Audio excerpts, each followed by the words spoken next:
Hello and welcome to Front Office Features. I am Rob Crain here with Chris Valente. Chris, hello. Hello, Rob. What's going on?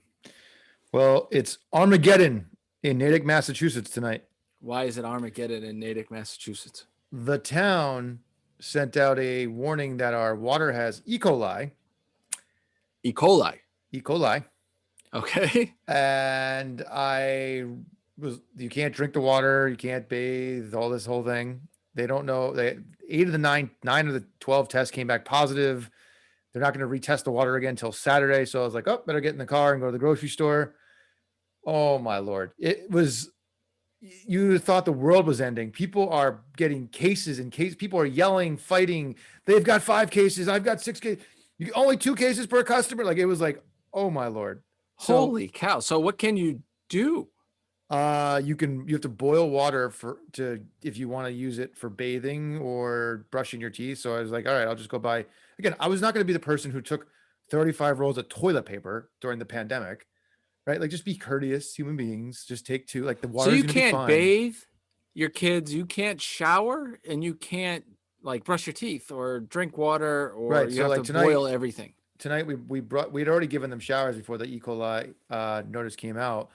So we went, and for the brush their teeth, they just dipped the water in the toothbrush, spit it out. I turned the water on the faucets off so the kids couldn't do it because they don't know any better. Because we literally told Zach like 4 times, don't use the water. He literally tried to turn the water on 5 seconds after me telling him that. So I was like, all right, 4-year-olds are the best. I'm going to turn the water off. Anyway, so I'm in the grocery store. People are just yelling at each other. I have a bunch of colleagues who live in my town. We're on a text chain. They're driving all over different towns trying to find water, because we're not going to have water for a couple of days. I'm like, okay, yeah, whatever. It'll be fine. Like, they're going to fix it. We're not talking like weeks here. We're not going to have water. We don't live in a third world country. It was like, oh, just people. How does I don't even. They said they don't know. They don't know. They said they have no idea how it happened. The test all came back. But so I was thinking, I was like, all right, so this is a pickle for the anti-maskers, right? So you're like, the government can't tell me to wear a mask because I might get sick and die from this disease. Do you just drink the water? Like, are you all in? You know what? No, I'm drinking the water. Yeah, no, screw it. They can't tell me what to do. And then you get E. coli. Yeah. I bet there's idiots who are in the hospital tonight and be like, sorry, I got it. I think I got E. coli. Didn't we just tell you not to do that? No, I'll guaranteed. It's the same. Well, it's the same. You don't wear a mask. Don't get COVID. Don't drink the water. Oh no, I'm drinking the water. No big deal. Like, who knows? Freedom. Yeah, freedom, baby. Freedom. My wife's gonna kill me if I'm yelling like this and the kids are asleep. So yeah, no, that's so. And then as I walk in the door, Rachel, my wife's like, "Oh, I'm gonna order 2 more cases from Beaches." I'm like, "No, we're not gonna die. Like, everyone relax. The water will be fine. We live in Amazon's gonna be delivering so much water to Natick, Mass. It's gonna be insane. I was just like, oh my, people are just insane. Literally walking out with shopping carts full of water. I'm like, if you break it down, what are you doing? Like, what are you doing with all this water? Like, what are you gonna do with it? It's like all the people have toilet paper for the next 30 years. Yeah, it's absurd. It's like, just be courteous. Like, I was in the aisle and people were like grabbing and throwing stuff in their cars, and the people at the store were like, what's going on? They didn't even know there was the outbreak yet. So they were getting informed why everyone was in there buying water. Yeah. So that's how my night started. So, and that's how my next couple of days will be, is I can't drink water. That's why I'm drinking whiskey. So cheers. Cheers to you. I have my, you can't see because we have the little virtual things, but my polar seltzer. So yeah, if I'm in the hospital with an E. coli, then you know why. Well, that sounds like the world's ending in Natick. Do I need to like bring some Lincoln, Rhode Island water to you? Do you need me to like put jugs together and send a care package to you? It's been a rough week in Natick, I'd say. One of our town select people is also like, so there's on the Facebook groups, there's this Natick moms group. Yeah. Who you just don't mess with this group of women. Like, they will burn your business and your life to the ground if you like cross them. So one of our select women was an organizer for buses to go down to the insurrection of the Capitol. What? And one of your select oh my God. So this woman, the petition that was immediately started, I'm surprised she's not crucified in the center of town right now, quite frankly, because They were out for blood to get this woman out of our town. And then she went into the said grocery store I was just in recently and refused to wear a mask. Oh, So then, Lord. oh yeah, the Natick moms were, they're calling Well, the any human being should be mad at that woman. of course, but they're out. They're calling the FBI. Like, just like they have pictures of her in the Capitol. Like she's in deep doo doo. So yeah, Natick has been a little bit of a hot spot recently, based on. And now I said my money's on her for the one who poisoned our water. Because she's going to be the one in the freaking emergency room tonight and being like, "You can't tell me what to do." And be like, "Oh, you got a coli now, so yeah, she might be in prison by the end of the night. But that's a different story because she literally was inside the U.S. Capitol during an insurgent taking over the building and posting pictures of it. So, things are fun. I do live in a nice town for all those of you out there wondering, but apparently it's a third world country lately. So that was my start to what's today? Wednesday? I don't even know. Yeah, Wednesday. Yeah, tonight is Wednesday. Tonight is Wednesday. But this will come out on Thursday, I guess, right? So technically. All right, I have a story for you. You want a story? You do have a story. Your story is way. This is a Rob Crain your story. This is a Rob Crain story of Rob Crain stories, I think. It's not that crazy, but anyway. So Friday was a big day. I got the little snippy snip vasectomy on Friday. Yep. So let me give you a little backstory. So I'm texting my best friend, Burge, right? He's the best man in my wedding, Godfather Matty. We've talked about this podcast. He was part of the Brian Cashman story, right? He's the other guy, right? Him and I are texting because he had one too. And I'm like, tell me all about it. And he's telling me all about it. And, he goes, all right, the one thing that you got to do is you've got to make a playlist so that when they're doing the thing, you've got a good music going on, right? I said, all right, that's a pretty good idea. And I'm thinking in my back of my head, there's no chance I take the time to do that. But anyway, and one of our joke songs, right? You know how you have joke songs with your friends? Yeah. One of our total joke songs is John Parr's St. Elmo's Fire. Okay. Right? It's just one of these joke songs. It's like so this is what you got. Beat drops and like St. Elmo's Fire. All right. So, all right. Joke song, got it. Laugh on the next thing. So the day comes. No chance I made a playlist. I did bring my my phone, but I was just going to put on a Pearl Jam album and call it good. Right? This is just what's going to happen. I am in the waiting room about to get the old snippy. And I'm sitting in there and like about to lay back to have at it. You know what song comes on? St. Really? Elmo's That came on? St. Elmo's Fire comes like over like the hospital, the doctor's room office radio. That's crazy. So then, right, nice little thing. If there's one song that you think that I hate with a royal passion, what song do you think that is? Oh God, there's so many. It's a very hard thing. It's very easy to understand. When's it from? What year? A long time ago. Like years. Anyways, I'll just tell you. So then I am in. That was before, and I actually videotaped it. I was laughing at Burge. I'd send him a text video of me listening to St. Elmo's Fire as I'm wearing a mask in the thing, right? Then I'm laying. I got one earbud in so I could hear the doctor, and I'm about to literally get the needle in there to start the whole thing, right? And just as karma would have it, Sweet Home Alabama starts. Oh, and I was like, oh, I hate this song with every fiber of my being. And that song just reminded me yeah, that part was funny. Ha ha ha. Don't forget that you have a needle in your privates. Yeah, that's one way to bring you back. Oh, this is the worst. And all I did was I had the one earbud in and I was volume to 30. And I mean, that is just reminded you that yeah, there's just kismet. There's It's just a kismet. knife down there. Yeah, one of your most awkward, awful situations you'll ever go through as a adult male, compounded with your least favorite song. Oh my God. I was like, this can't be happening right now. Might be the worst possible experience you could have probably ever Can't had. be happening. I laughed about the St. Elmo's Fire, had a good giggle about it, but then it was like, now it's go time. And of course that one plays. But also, I actually think that I did this near perfect. If you're going to do it, you're going to do it. You did your vasectomy near perfect? I think I did my part of the vasectomy near perfect. The thing that I can control is schedule. Had it done on Friday. That weekend, Saturday, 3 football games, Sunday, 3 football games, and all you are is sitting on the couch. The last one sucked of the whole, just was the worst. Steelers get blown out by 1 billion. And I get that after that, right? I put my daughter to bed. I'm excited for the Steelers game.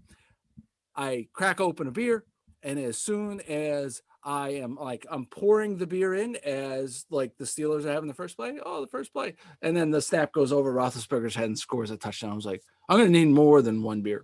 Yeah, that was brutal. That was not a good game and very shocking. I was listening back to our podcast, and the Browns tried to do what I had said they would do as Browns, because the Steelers started to make a little bit of a comeback. They were within 12. They were at 4th and 1, and they decided to punt. Stupid. Not to get in the X's and O's of the Steelers Browns game, because it wasn't even worth dissecting. But yeah, no, the other they say the number one time when the vasectomies happened, when the number one March Madness, that and the Masters. Oh, both of them fantastic. Yeah, would be great. The first weekend of football, not a bad time to. No, great. You timed that. You did time that time perfectly. You did right? time that well. Masters would have been better, because then you probably could have I would have gotten the stuff maybe on like Thursday or Wednesday. Yeah. And then you had like an extra day of Thursday, Friday, Saturday, Sunday. And then you milk that. You can milk that. Be like, oh, I'm still not feeling better by Sunday afternoon. There's no chance. But the only thing that's usually around opening day for us. So it never really works. I always kind of have it on a separate screen.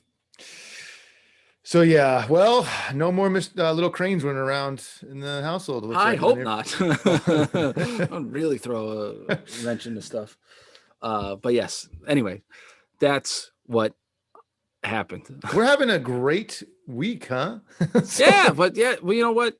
I would say this: it wasn't as bad as I thought. That's what I've heard. Except my buddy did get an infection. One buddy did get an infection. That stinks. That sounds terrible. There was one of the guys that like the numbing stuff wore off. Ooh. That sounds like the worst. That's like the fear of waking up in the middle of a surgery, and you're like, oh, I'm awake. I can feel this or hear this. This is not good. Yeah. No. Anyway, that's So now that we've ruined everyone's morning. No, I don't think that we ruined it. I hope we didn't ruin it. No, I just, yeah, we'll move on. We shall. One of the things I wanted to talk about, I feel like there's been some good new, I'd say major news, significant news, and it's just still growing like crazy, right? Can we talk about sports betting today? Sure. Who do you want to bet on? Not the Steelers anymore. Yeah. For me, I saw New York, Cuomo, he was like really anti-sports betting. Well, he's not anti-sports betting. He was anti-mobile sports betting. Yeah, but if you don't have mobile, then what's the point? So there's always a backstory to why someone's anti something, and it's derives from the political influence that said tribes or other current casinos have over said legislature. But he now is able to go to them and be like, we need money, right? Like, we just need money. So sorry, I have to do this. That's why he also said in the same breath, they're going to pass marijuana in New York. So states are dying for cash. The easiest way to turn it on is to just start taxing and collecting the revenue. Sports betting and weed. Yeah, exactly. And they're like, well, 14 other states have already done it. So it's not like we're the first to change something crazy here. So you're only doing something that everyone around you is already doing. So that's why his tune changed. I also think that I was reading an article. I'm looking at it now. $931 million bet on sports in November in New Jersey, Yes. Yes. right? The state next to him has nearly $1 billion a month Yes. being bet on. Yes. Bunch of degenerates from New Jersey. You guys are. Yeah, I think they've been betting on stuff in New Jersey for a long time. So I look at this and I go, all right, if I'm trying to enter into the workforce or maybe I'm trying to figure out what my sports journey looks like. Yep. Man, I think I am trying to figure out that sports betting world and how to get into, how do you make your mark into it? But better than anybody as you work for DraftKings. These aren't really though they're sports centric, right? Because you betting on sports. They're really like a tech company, right? They're first and foremost a tech company, and then a casino, and then a sports company. So at DraftKings, right? And you've been very, very close with DraftKings, not just while you were there, but also with deals that you did with them and all that stuff. What are some of the positions that you work with or work for, or what are the departments? I have no earthly idea what happens in a DraftKings, in a FanDuel, in those types of industries. Who works there and what the hell do they do? So two of the probably biggest departments are the engineers, right? The computer engineers on the tech side that are just literally coding. They're the biggest challenge that DraftKings, FanDuel, BetMGM, William Hill all have in the United States is they have to have a product for each state, because every state has different regulations. So it's all targeted geo-fence. So it knows you're in New Jersey. It'll fire up what's able to be offered in New Jersey from a regulatory standpoint. On the back end, from the tax standpoint, where the money they have to collect and then owe to each state is different. Everything is different by state. While it's federally allowed, every state now comes up with their own rules and regulations and licensing program. So it's not as simple as just flipping a switch and saying, download the app, play wherever you want to play. It knows where you are, and then that product will launch for you in that given state. So their engineers are consistently just building products, and they're also now building new games and new ways to bet and new daily fantasy games. There's always a consistent new thing that they roll out with the sole intention to either get you to join or stay engaged for the long haul or redeposit if you run out of money. That's the whole game, right? It's how do we keep these people as a customer forever and not run out of cash? Because that's the rub, right? Retention is a big part of even the first time you get someone to deposit money. The next department that would probably be the second biggest would be the analytics folks. Everything is driven there by analytics. MIT data scientist nerds, quite frankly, who are so smart, but everything they do is tracked, analyzed, output with some kind of report of okay, this is working, this is not working, this is how big our game should be, this is what we should boost odds, all those things. And then they're also run as a regular casino. So you have people who have worked in the business as a sports book, working there to set the lines and set all those things that people would typically do if you walked into a Las Vegas house. Then there is also obviously the marketing folks who is responsible for the ads you'll see on television, the messaging that they do to acquire you, the promos, the incentives, all those things, which is really derived from the data they've collected over the number of years they've been doing this. It's a big data house that uses the data to then come up with a solution and a message to attract new users, retain new users, grow the business, and then also be compliant in every state that they're in. So when you were at DraftKings, or you work with DraftKings and such, and MGM and such, they had interns, right? They had first year employees. Besides the guys, I understand that write code for a living, that takes a specific skill. What are they doing? So the what kind of jobs are there? So the entry level job I would equate to. You say that a lot of entry level jobs there are data analysts, tons. Data analysts. What is that data analyst? They're in charge of churning out reports through some certain systems and such. Correct. So we'll use a data analyst for marketing. So marketing goes out and spends on a Sunday afternoon with NFL football, we'll say they spent $5 million on Sunday afternoon with advertisements, radio ads, podcasts, etc. That analyst is tracking that spend using the metrics they have internally to determine whether or not that ad spend worked, when it worked, which ones were most efficient. And that helps the By marketing like the team. promo codes and such. Promo codes, but also timing. So like they'll know exactly, they'll get a timestamp of when that ad ran. So say at Fox on 12:55, a feature ran on Fox pregame show that was DraftKings centric. They'll go back and check the traffic on the website and determine where there was a spike and deposits and At say, 12:56. Correct. No kidding. It's that granular. Yeah. Oh no, it's very scientific. So that analyst is doing that stuff. There's analysts who work on the casino side of things, like tracking spends. There's analysts who work on the player side, seeing like, okay, Rob, we know you like XYZ. When we send you an email, you're going to be put in this cohort because we know these type of messages drive you to do something after we entice you with XYZ, right? Right. It's all data. It's just data.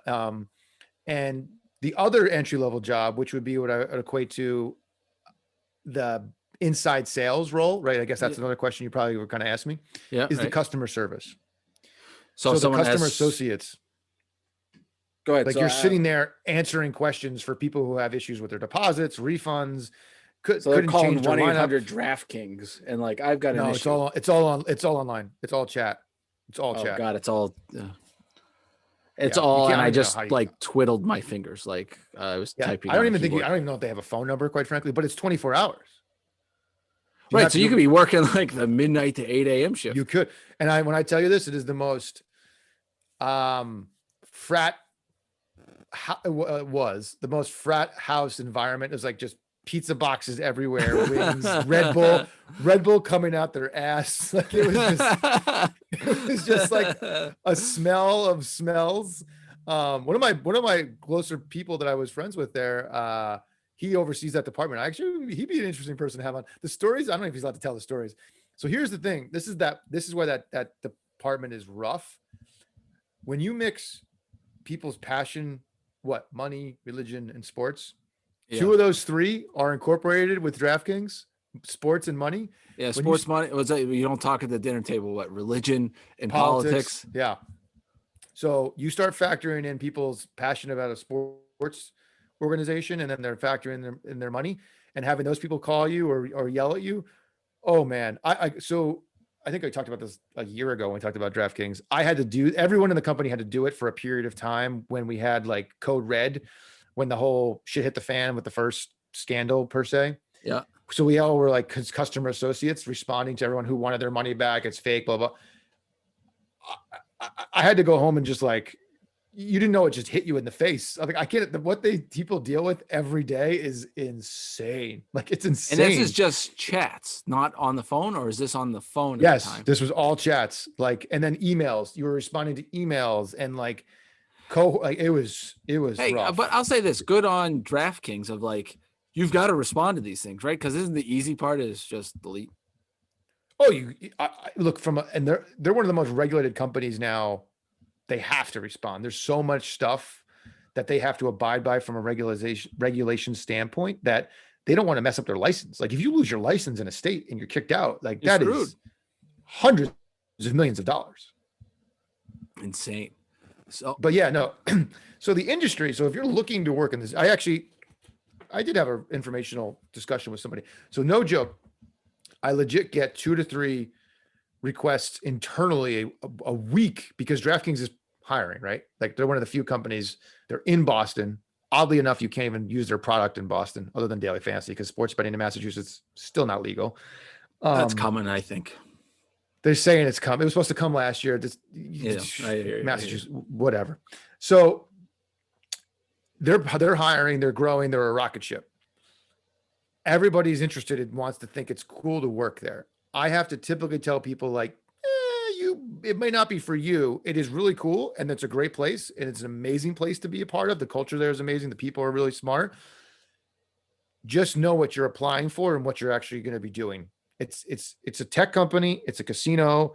Then it's a sports company. The sports department, I'd call it, like the business development folks who go out and do the marketing deals in the sports world. It's like a team of like 3. Yeah, right. And how many do you think DraftKings has? 500 employees? Yeah. Oh, thousands now. Jeez, man. They have the largest office building space in Boston. They've already run out of space in that office. Because they're all just coding. They have Vegas, they have San Francisco, they have New York, I believe Ireland, Malta. They have offices all over the world. Right. I did see. Go ahead. It's a rocket ship. I equate it to people like, imagine you were able to go back in time and start working for Budweiser in 1920. You really? That's an unbelievable analogy. But think when beer was becoming legal and after Prohibition, and like being part of something that's going to be never going to go away. Like sports betting will never go away. It's only going to get bigger and eventually just becomes so, like, our children will never know the difference about weed. And we talked about the weed, but with sports betting, like, it'll be just nomenclature that the announcers, and they already started doing it. All the announcers bring it up, right? They go bring up the spread, bring up the over unders. They've all go on in on this because they know the engagement level. Like, I'm watching sports for a game that in March Madness because I bet on it. I don't know who the hell the players are. Like, right? Yeah, right. Same. I'm with you. I adding a little bit of gambling, as long as you're not doing it crazy, makes it more fun. Of course it does. And like, and we've talked about this. I don't have an addictive personality, so I can come and go as I please. I'm never going to be like risking my mortgage. Obviously, there's those issues out there with sports betting. No difference in alcohol, right? People have addictive personalities, but the sports gambling world is very different than the daily fantasy world. Like, there's a big delineation between the two. And the biggest delineation is? So the daily fantasy, you're not playing against DraftKings ever. You're playing against everyone else in the game, right? Yeah. DraftKings is just the people who are facilitating said game. In a sports bet, you're going versus DraftKings, like you're betting against the odds. And in most cases, it ends up being like a 52 to 48% swing in terms of who wins, who doesn't. And the house always wins because of the VIG. Also, the way people bet on sports is it's much easier. You could literally be like, do they cover or not? Right. You don't need to build a lineup. There's no salary cap. There's no analytics. It's easier. You can just like, give me $20 on the Steelers. It's literally a coin flip. Bad, right? Bad idea. Yeah. If it's a 1 point spread, you're literally like, okay, it could go either way, whatever. Daily fantasy is hard. It's really, really, really hard. You have to know the right matchups. You have to know the right values. You need to know who the third string running back is, who's going to get snaps this week to get, like, it's not like something you could just like walk around and be like, oh yeah, I picked all these guys and won $1 million. Like, not happening. They're just very different products. And it's much harder to stay afloat in daily fantasy from a money perspective because it's much harder to win. Right. So you're easier to be like, I just blew $100 or and like you can't or $1,000 to just go and you can't really chase, the chasing, and like you can't chase in daily fantasy as much as you can in sports betting. Like if you lost $100 on Sunday, you'd be like, oh, I'll bet $100 tomorrow night on Monday Night Football. Yeah, I'll win it back. It's also not a good idea. Dangerous, right? Yeah, very dangerous road to go down. But like, it's just the barrier to entry for sports betting is much lower than daily fantasy. I even saw in regards to this that DraftKings did a deal with the Drone Racing League, and I was reading this. DraftKings research said 70% of drone racing fans don't follow the big 5 sports leagues, right? So they're thinking new audience, new people to attract, but are 3 times more likely to bet than fans of major sports leagues. So these people are basically new, right? Because they're not a part of, football, baseball, basketball, and probably soccer was the 5th one. Football, or baseball, basketball, hockey, PGA, maybe. I don't know. They said the big 5, but anyway. So that's new people to their platform, and they're more likely to gamble. It seems like a match made in heaven. Well, that's like when we launched esports, daily fantasy for esports back when I was there. And like, I was like, what the hell is this? And it's true. It's a whole new genre of people who definitely don't watch NFL, NBA, MLB, but also would love to be in on the action because it just, again, when you're watching League of Legends or Dota 2 and you have some money on it, it changes the way you watch. One of the things I remember when this started coming out, maybe a couple of years ago, and you could, whenever the Supreme Court ruling was, 2 years ago, 3 years ago? It's like 3 years ago now. Yeah, like Yeah, right. 3 years 2018, I ago. think. I Yeah. remember, I was in a minor league baseball thing, and like everyone was freaked out about this, and they weren't worried about like people throwing games as much, but they were worried about like if you could gamble on the first pitch of the game being a ball or a strike, that someone could influence the single A pitcher who, who I only mean, makes $500 a month, saying, "I'll give you $1,000 if you throw a ball." They were worried about that. yeah, but they've said and they've proven that the more it's regulated and the more it's legal, it's harder to do those things. It's all trackable. When it's on the black market, you'd never be able to know what the hell happened. Yeah, right. So, because what you're saying is because this is is it because of the digital age is being able to track it? This isn't like just some Oh, guy in the back alley. exactly. Like if it's black market, how would you would never know it even happened. But if it's a legit bet placed and it's all regulated, like they can monitor that for sure. Baseball's got to be. I look. Baseball's obviously we're closest to, right? So the Nationals are putting a sports book in Nationals Park, They are. right? And then you've got issues where like gambling was like the sin of sins in It still baseball, is. right? Still is. Still, so it's so weird, right? It's a weird position. Am I wrong? So I think I know we're I think probably you're not allowed to say some of these things, but like, no, it's I don't weird. I think the players can't still walk up to the window and place a bet in the middle of the game. So it's not for the players. Like that's where people need to draw the delineation. The players aren't allowed to bet. The fans have no influence or outcome on that game. They just don't. So like, yes, if a manager is betting on the game, Yeah, bad there's a idea. very big difference between the guy sitting in the right field bleachers who's got a hot dog falling out of his mouth and beer all on his chin, making a Alex bet in the Cora middle of the game. making a Right. Like, I don't think making a you'd have to be an insane human athlete to risk the salaries that they make to place a bet. right. You have to be insane. Yeah, it's And by the way, again, whether the thing is in the stadium or not, it doesn't change the fact that they could have done it on the black market to what we just talked about. Like you could bet if you wanted to do it. yeah, There's nothing. You're right. I also saw, by the way, this week or a week or so ago, FanDuel's like shut down on Sunday, like on a Sunday, saying like they could not process any inbound or outbound, inbound bets. Is why the biggest department is the engineers. Yeah, right. Because if your product down goes for like down, 3 hours or something like that, 4 hours. No, that's bad news for specifically. That's bad news. Like we had it happen to us when we were early on in 2016 and like the app, we were getting, not even kidding, millions of processes at 12:58 on be right for NFL kickoff. People changing their lineups like and if your system can't handle that and people can't make adjustments and they have money on the line, that's when you get that angry email for that customer service kid who now has to deal with those people being like, I couldn't change Greg Olson into the Rob Gronkowski and I cost me all this money. Blah, blah, blah. Like that's what happens. Like your product. That's why DraftKings and like FanDuel's a bad example after what you just said. That's why DraftKings and FanDuel were so far ahead of everybody else that came into the game because they had already built the UX and the platform and the technology user interface. Got it. So usability, like it's, if you go onto an app and you're like, what the hell is all this? Like that's a huge thing that you can navigate said app to get to what you want to do. And it doesn't feel overwhelming and you feel comfortable. You have to make it for a 2-year-old, right? DraftKings and FanDuel were spending years doing that with their daily fantasy. So they knew the answers to the test they were building a sportsbook platform the whole time. Once that all launched, all these old companies like out in the Vegas and the casinos who were always terrified of online gambling because it would make people not want to go to the casinos, which was the most ridiculous foresight you could ever have. Their platforms and their apps were trash.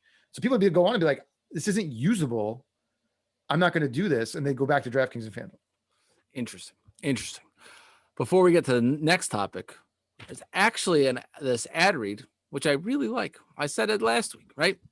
I want to tell you about Blue Wire Hustle, a brand new program where you can host your very own podcast here at Blue Wire.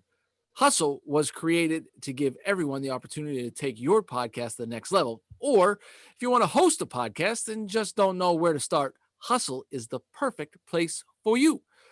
As part of the program, you'll receive personal cover art, Q&As with Blue Wire's top podcasters, aka Rob, Crain, and Chris Valente, access to our community Discord, and an e-learning course full of tips and tricks.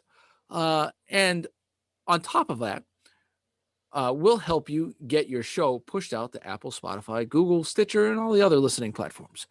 And the best part is you can just get all this for $15 a month, the same rate as any other hosting site would charge you just for the initial setup. So whether you're starting from scratch or have an existing show that you want to grow, Hustle is an open door for leveling up your sports experience. Acceptance into the program is limited. So get your application in today. To apply, go to bwhustle.com/join. Check out the description in our episode to find out more. That is bwhustle.com/join. Cool idea. Very cool idea. Kevin Jones is going to take over the world. We'll hear more about it next week at our town hall. That's right. Blue Wire, big Blue Wire town hall. And NHL starting up tonight, right? Dropping the pucks tonight. 5 games tonight. They already started probably. Yeah, probably. Our boy Jackie Tipton, little Jackie Tipton, and the Penguins. Only the NHL. Only the NHL can get unlucky enough to come back on the day that the president gets impeached for the second time. And the NBA drops a massive trade. Yeah, right.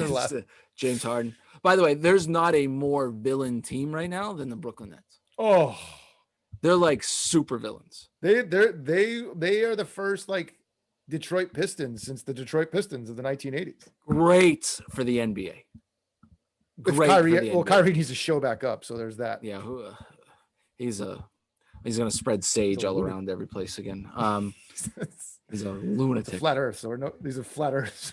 Anyway, when baseball was the best is when the Yankees and Red Sox were, fighting to the late death. 90s, early 2000s. Yeah, Unbelievable. It's the best. Sports leagues need villain teams. Of course, when the Yankees were dominant, they loved it. Right. They need the Detroit Pistons. The Patriots were that way. People hate the Patriots, right? And except for me. They gave me 2 Super Bowls, so I don't know. Yeah, right. So anyway, they need these villains, and I think it's great for the NBA. But I know great for the NBA. What's is crazy is that the Bulls never became that. They just were always beloved, and they were just like so good. People like they were love Jordan, man. They love. But that was the thing. It was like it was so weird. It was such a weird thing because I was talking to somebody about this. Maybe it was you. Maybe it was on this podcast. I don't know. Jordan would have a totally different legacy if social media existed. Oh God, yeah, we talked about that. He would have been screwed. Right, totally screwed. And LeBron gets all his stuff. I think they just grow up differently. Though LeBron's not that much younger than us. No, LeBron's 35. He's pretty much. Speaking of sports icons, I know you don't watch TV or anything, or might probably even have this, but the Tiger Woods documentary came out. I don't have HBO, but I am obviously a giant golf fan. I hear mixed reviews that it's just like a hit piece.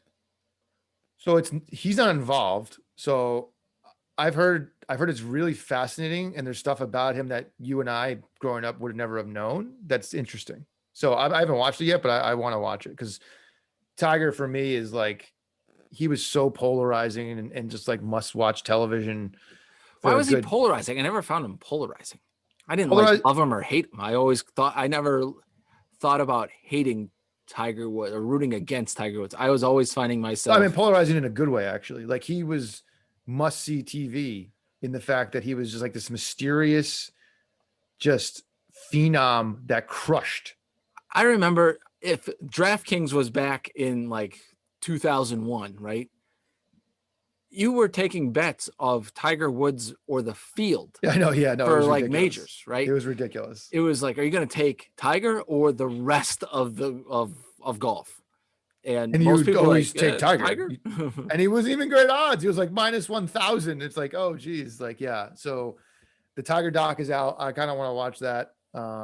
When I'll ever be able to watch that, I have no idea, but that's definitely on the to-do list. Yeah, I like documentaries. I would watch the Tiger documentary. I would watch the Tiger. That's what I was saying. It's a documentary. You'd probably watch it. I watch it. But I was assuming you didn't have HBO. I don't. Have There was HBO. no reason for you to have HBO. No, why am I gonna watch HBO for? I don't know if Amy might watch HBO. Maybe you had HBO. I don't know. No, not really. I don't know. She did watch. She got into the Schitt's Creek. Love Schitt's Creek. I couldn't stand it. Oh, It's like 4 episodes in. I tried to watch it. Right, they're 20 minutes. I can handle that. I just get annoyed with it. Like this is annoying to me. I don't find any of this funny. Rachel's gonna murder you.